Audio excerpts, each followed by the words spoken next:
My leadership style is really of the people. You know, to me, the greatest success comes with the sparkle in the eye of the employee who gets it and feels that they achieved it and didn't even know that you were influencing them. You know, to me, the greatest inspiration as a leader comes from my kids' elementary school. It's my son's principal from when he was in grade school.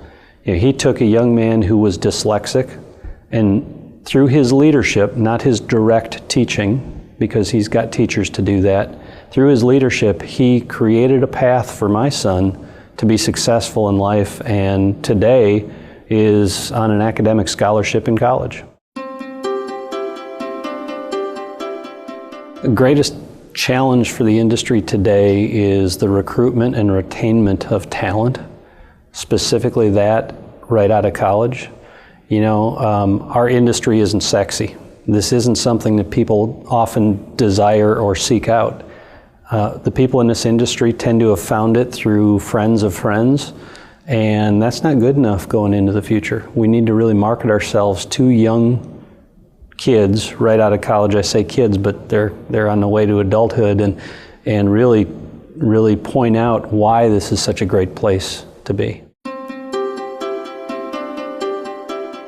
My advice to somebody just starting in the industry is to always be learning and looking around them as to what's changing and trying to keep up. You know, it's interesting, when you think about our industry, there hasn't been dramatic change other than acquisitions and technology in 50 years. But Barnes & Noble also thought that as long as people were going to continue to read, their business would be secure. So what's coming next? What do we not know is coming that we need to be looking over our shoulder at? You know, the best advice I got was from a leader within our industry who said, focus on your job and do it well, and great things will come. You know, I'd say technology, and that's probably something that you hear a lot of as you talk to people within our industry, but I've got a unique story there. I remember my first week as the leader of a business within our industry, and I was sitting in the audience listening to a presentation, and I was working on my Palm Pilot.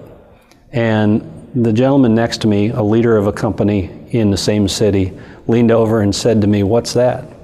And I explained to him what it was, and he said, "That's interesting, but it's never going to take off or replace face-to-face communication."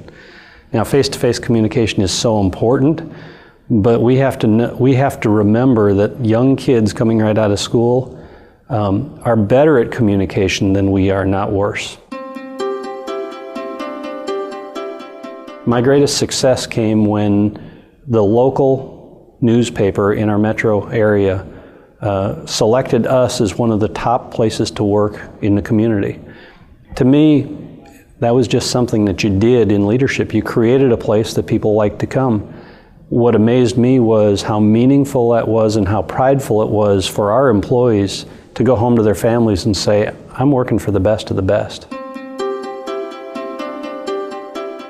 My biggest shortcoming, I believe, was promoting somebody into a position that they wanted but weren't ready for.